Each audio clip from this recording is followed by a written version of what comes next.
Solusinya harus yang kita siapkan solusi. Saya punya pandangan kalau misalnya Indonesia ini ingin kembali kepada UUD 45 secara murni dan konsekuen, itu kita harus mengadakan berani melakukan perubahan. Jadi tidak bisa kita menjalankan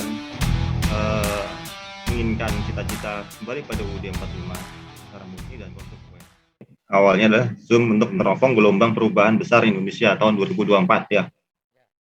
Jadi saya melihat di sini pembicaraan tadi masalah yang berhubungan dengan masih secara teoristis semua, belum aplikasi. Jadi gini, solusinya yang kita siapkan solusi.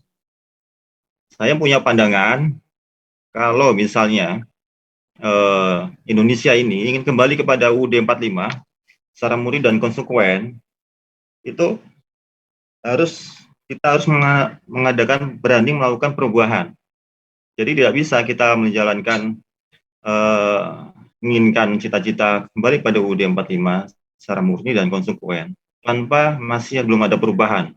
Itu perubahan apa? Itu adalah perubahan di dalam bidang holding system, perubahan dalam karakter SDM dan semuanya. Jadi mengalami perubahan dalam global sama. Jadi kita ini akan mengalami, di sini judulnya sudah, kita meneropong gelombang perubahan besar Indonesia di tahun 2024. Berarti kan kita harus siap untuk mengadakan perubahan. Perubahan di sini artinya kita harus berubah. Artinya Indonesia harus hijrah. Hijrah itu adalah kita itu dari tempat yang dulu adalah pola berhidupan bernegara yang dengan pola sistem lama, yaitu republik, kepada pola sistem yang baru, yaitu kembali kepada yang sesuai dengan jati diri bangsa Indonesia. Sesuai dengan jati diri bangsa Indonesia itu apa? Kultur budaya dan kultur masyarakat Indonesia yang religius itu adalah kerajaan. Jadi di dalam pembahasan ini kita ini ada punya strategi. Kalau saya sampaikan di sini mungkin ya supaya waktu menyingkat waktu, saya mempunyai beberapa catatan saya yang untuk siapkan untuk kita ini. Kita sudah secara dari pihak kerajaan kesultanan. Saya dari Kesultanan Surakarta. Jadi dari pihak kerajaan Nusantara dan Sultan Nusantara itu sudah punya agreement, sudah punya komitmen dengan para elemen yang lain, yaitu ulama. Jadi kita ini merangkul dua elemen besar, yaitu dari kerajaan dan ulama.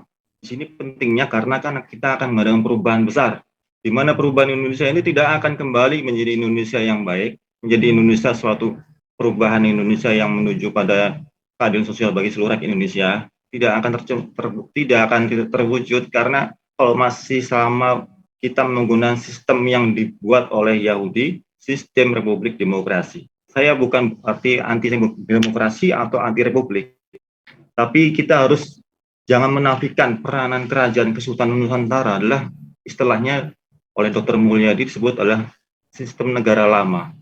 Negara lama itu adalah yang kita di mana tanpa ada negara lama, Indonesia ini namanya negara baru.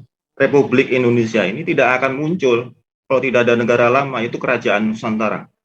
Kita jangan menafikan peranan kerajaan Nusantara, bahwa sekarang kondisi Indonesia saat ini adalah kondisi warning state,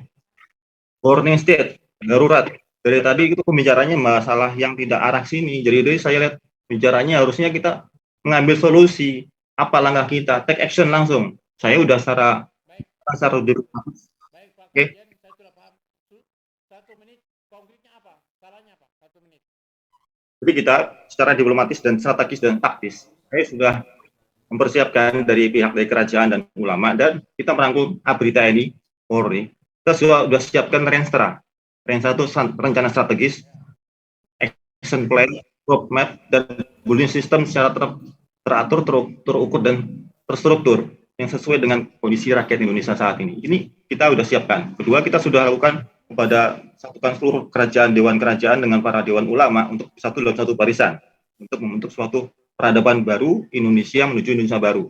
Kalau kita hanya membahas masalah republik, membahas masalah Indonesia akan perbaikan, Kalau perbaikan tanpa ada jalan take action-nya, jalannya gimana, sistem yang kita jalankan masih sistem lama, tidak akan perubahan. Yang ketiga, kita siap untuk diskusi audiensi untuk duduk bersama dengan para elemen lain untuk memecahkan solusi dan antisipasi memecahkan permasalahan masalah negara dan bangsa ini. Keempat, kita sudah rangkul dan berkolaborasi dengan elemen ABRI, TNI, Polri untuk mengawal kita, yaitu dua elemen kerajaan dan elemen ulama. Itu adalah ulil amri yang sebagai pemimpin dan penguasa negara ini adalah dua elemen itu. Kalau kita hanya mengandalkan sistem demokrasi republik, kita hanya istilahnya mengharapkan sesuatu yang belum pasti, yang belum jelas. Ya, baik Pak Kanjen, Pak Sunan. Ya. Satu lagi, sebentar Pak, satu lagi ada pesan saya, kita bukan merubah untuk negara jadi republik, jadi monarki, tapi kita tuh udah mempersiapkan bullying system. Bullying system apa? Bullying system secara kondisional, kita udah siapkan SDM-nya untuk dalam rangka menghadapi chaos, goro-goro. Jadi saat kita ini sudah persiapkan, jadi kita nggak berubah referendum jadi monarki, enggak. Monarki akan berdiri dengan sendirinya nanti, itu suatu keniscayaan, tidak boleh kita nafikan. Pasti akan berdiri di Indonesia ini, dan akan ditegakkan oleh sistem republik demokrasi akan ditinggalkan. Kita harus jangan menafikan masalah ini, karena ini adalah nubuah Nabi Rasulullah SAW bahwa Indonesia itu masuk golongan Asia Timur yang akan berjaya di Nusantara di dunia. Ya. Selesai, silakan. Ya, terima kasih.